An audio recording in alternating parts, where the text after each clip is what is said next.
Hound hunting for black bear is legal in 22 states. Massachusetts is one.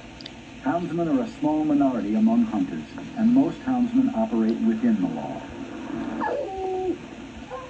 But they're getting a bad name, because poachers often use hounds to hunt bears for their commercial value. Dan Luke is a devoted houndsman who operates within the law. Maybe there is one guy that got caught with something, but basically 99% of the hunters are good, legitimate hunters, and they're conservationists, and the sport means too much to them to just let it go to pieces. If a man raises dogs all year, he's not out to kill a bear with him. He's out to hear the dogs and to pick out good hounds that he owns and know what these dogs are doing. It's not the bear in the tree or the game in the tree. That's just something extra. If we kill a bear a year, that's enough. Dan works with the University of Massachusetts in their bear population studies. When graduate student Dave Fuller needs to put a radio collar on a bear, he calls Dan.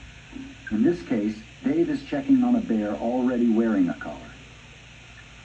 Right there, you can hear the signal strongest right there. And if you listen to it, the signal will vary some. The bear's probably moving the collar around something.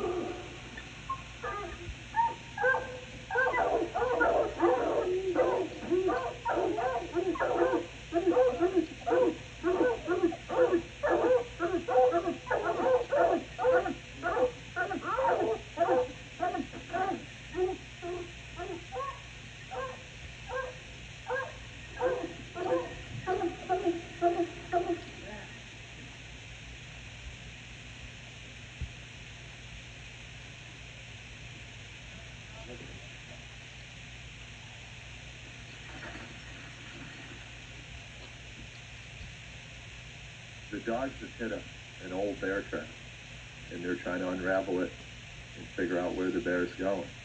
We just got to wait for them and hope that they do it. They've got to jump the bear out of its bed and run him, catch him and tree him.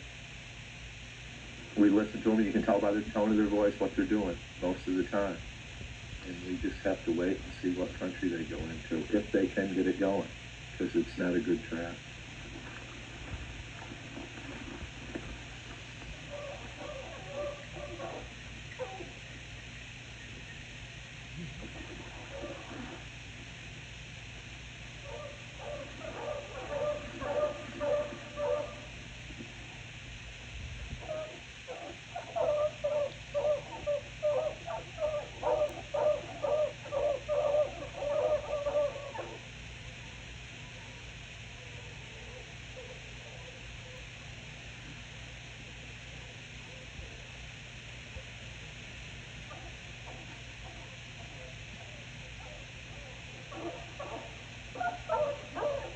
How much did you say she weighed? You know how I am at guessing bears. I don't know. She looks decent, Todd. Yeah, I'd say she's around 130 maybe. Yeah, she's got a big head on her. Unfortunately, an unscrupulous houndsman can kill a lot of bears in a short amount of time. Most poachers are after bear parts, especially the gallbladder, which they can sell.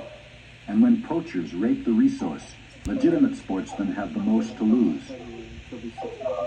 If I found out somebody was poaching bears and selling them for the galls and killing bears all over this country, I wouldn't be afraid to turn them in. You know, that would, I like the sport too much just to see this happen to them.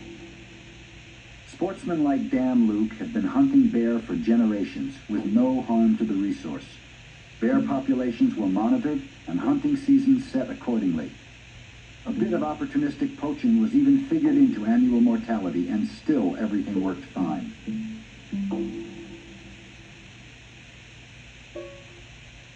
Then, about 10 years ago, ads started popping up in hunting magazines and local papers, soliciting bear parts to supply Asian medicinal markets. Buyers would pay up to $150 per gallbladder, $20 each for paws. Claws and hides were in demand too. Suddenly, the game had changed. Sport had become commerce.